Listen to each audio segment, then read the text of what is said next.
Hi Leute, gefühlt mache ich alle 4 Monate das gleiche Video, und zwar erkläre ich euch, was los war, wo ich war, warum es keine Videos gab, und diesmal muss ich ehrlicherweise sagen, ist die, Kernaussage eigentlich genau die gleiche. Ich habe euch Ende letzten Jahres gesagt, dass ich unglaublich viel operativ eingebunden bin, weil ich Anfang 2025 eine Steuerkanzlei übernommen habe in Rheinland-Pfalz. Ich habe tatsächlich auch einige Fragen bekommen: Welche ist denn das? Ich verlinke das für die Neugierigen einfach mal unten in der Videobeschreibung. Schaut da gerne mal vorbei, wenn ihr neugierig seid. Auch wenn ihr jetzt einen Steuerberater sucht, könnte man da vorbeischauen. Und ich habe euch gesagt, dass es hier weitergeht. Und dann war erstmal Funkstille. Das wollte ich so natürlich nicht. Der Plan war schon, dass hier konstant Videos kommen. Allerdings hat auch das Team, was die Videos im Hintergrund schneidet, das besteht in erster Linie gar nicht aus einem Team, sondern aus einer einzigen Person, die war verhindert für eine Weile. Das heißt, wir konnten die Videos, wie wir sie produzieren wollten, in den letzten Wochen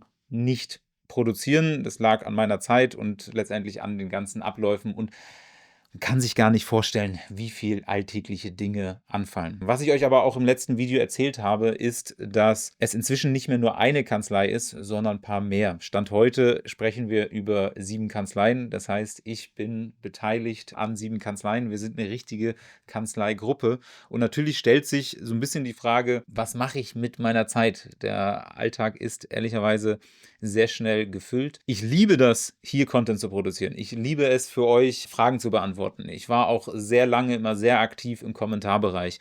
Und trotzdem muss man irgendwie alles unter einem Hut bringen. Und ich muss ehrlicherweise sagen, ich schaffe es nicht. Zumindest nicht alleine. Und das ist der Grund, warum ich mir Folgendes überlegt habe. Ich bin ja jetzt nicht nur irgendwie bei 7 Kanzleien involviert, sondern habe dadurch Zugang zu fantastischen Experten in den verschiedensten Bereichen. Also wir haben Steuerberater, die sich auskennen mit digitalen Geschäftsmodellen. Wir haben Steuerberater, die sich mit Gemeinnützigkeit auskennen, mit Gründungen, mit Insolvenzen, mit grenzüberschreitenden Sachverhalten zwischen Schweiz und Deutschland und so weiter. Also wir haben unglaublich viele Experten. Und mein Gedanke hier ist, dass ich definitiv hier präsent bleibe auf diesem Kanal, immer mal wieder Themen einstreue und auch, ich würde mal sagen, die Bindung zu euch, der Community, euch Zuschauern halte. Das heißt, ihr werdet mich auf jeden Fall sehen, aber ihr werdet links und rechts auch einfach Gäste hier sehen. Entweder mit mir zusammen, und dann besprechen wir bestimmte Themen einfach mal ausführlicher. Lasst es mich gerne wissen, was euch interessiert. Schreibt mir dafür gerne einen Kommentar. Und weil die meisten von euch ja irgendwie selbstständig sind, also die allermeisten von euch sind Einzelunternehmen, machen ihre Buchhaltung selbst mit Lexware Office, mit Safdesk, mit Accountable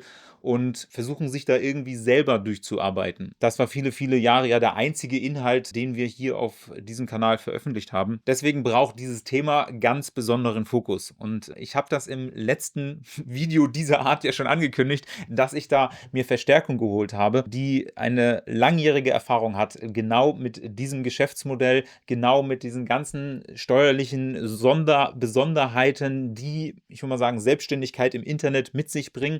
Und letztes Mal habe ich über sie gesprochen, heute habe ich sie mit dabei. Und damit herzlich willkommen, Carina, auf diesem Kanal. Ja, hallo. Ich freue mich, dass ich dabei sein darf. Der Gedanke, den wir haben auf diesem Kanal, ist tatsächlich, dass wir zusammen Inhalte produzieren. Entweder wir mal zusammen, vielleicht auch manchmal ich alleine, aber auch Carina mal alleine.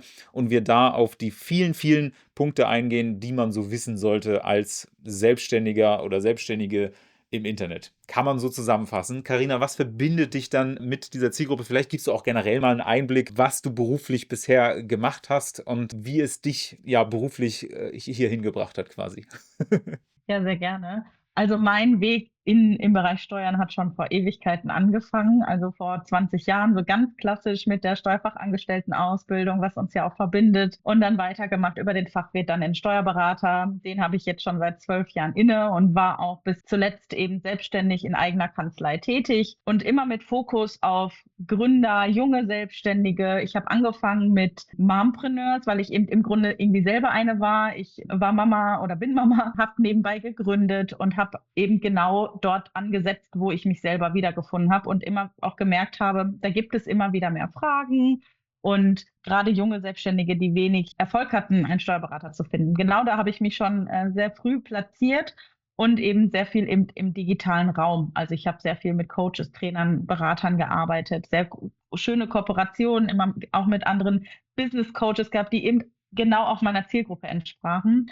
Und das hat mich bis heute nicht losgelassen. Und ich freue mich, wenn ich da weiter unterstützen darf. Und dann kam die Möglichkeit, es eben mit dir, mit der Gruppe, mit der Kanzlei zusammen zu machen. Und da freue ich mich drauf, dass wir da jetzt den Weg im Grunde genauso weitergehen, nur mit einem anderen Setup, ehrlich gesagt.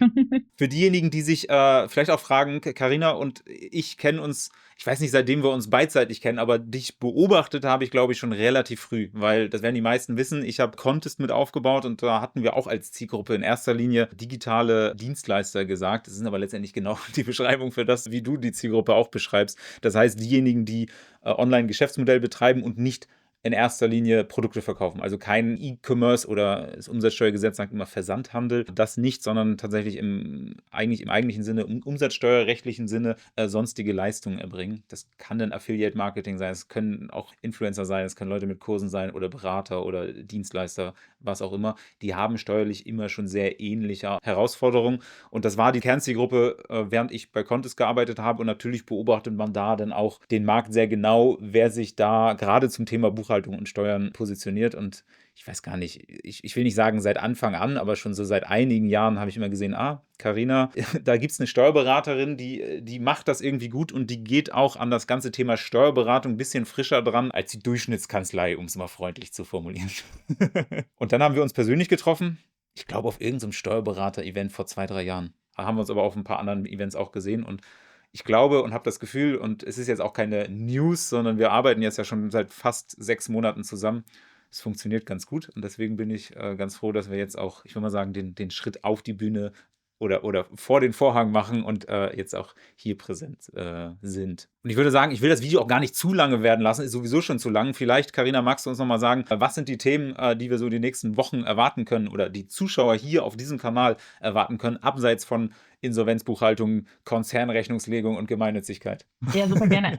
Wir werden uns vor allem eben um diese alltäglichen Probleme kümmern. Also wir wollen natürlich ein Bewusstsein dafür schaffen, was geht nicht, was darfst du nicht und werden uns da halt eben sehr zielgruppenspezifisch auch eben mit auseinandersetzen. Das heißt, was sind so wirklich die Daily To-Dos für Solo-Selbstständige, für kleine Unternehmen und werden euch da gerade insbesondere die nächsten Wochen sehr an die Hand nehmen und bin ich schon gespannt, wie euch die Inhalte gefallen. Und wie Melchior schon gesagt hat, wenn ihr da bestimmte Themenwünsche habt, dann unbedingt unter dem Video kommentieren. Fantastisch. Ihr merkt also, alles neu und trotzdem bleibt alles beim Alten. Es würde mich freuen, wenn ihr uns auch in Zukunft irgendwie mit begleitet und das interessiert mich persönlich auch, wenn ihr Lust habt auf quasi so Einblicke hinter die Kulissen, wie etwas gemacht wird, weil das ist im Zweifel etwas, mit dem ich mich inhaltlich in den nächsten Monaten und Jahren wahrscheinlich deutlich mehr beschäftigen muss, als jetzt um eine Umsatzsteuervoranmeldung für irgendeinen Umsatz von, das darf denn Carina gerne auch erklären, auch wenn ich es natürlich viele, viele Jahre selber gemacht habe und ich nach wie vor auch offensichtlich noch irgendwie Content Creator bin. Aber wenn euch das interessiert, lasst es mich gerne wissen. Und für all diejenigen, die sagen, klingt gut, da bin ich in Zukunft auch dabei, diesen Leuten würde ich empfehlen, diesen Kanal zu abonnieren. Ist sowieso allerhöchste Zeit. Oder auch direkt eins der weiteren Videos anzuschauen. Findet ihr dann irgendwie so hier verlinkt und so. Und dann sehen und hören wir uns im nächsten Video. Ciao, ciao.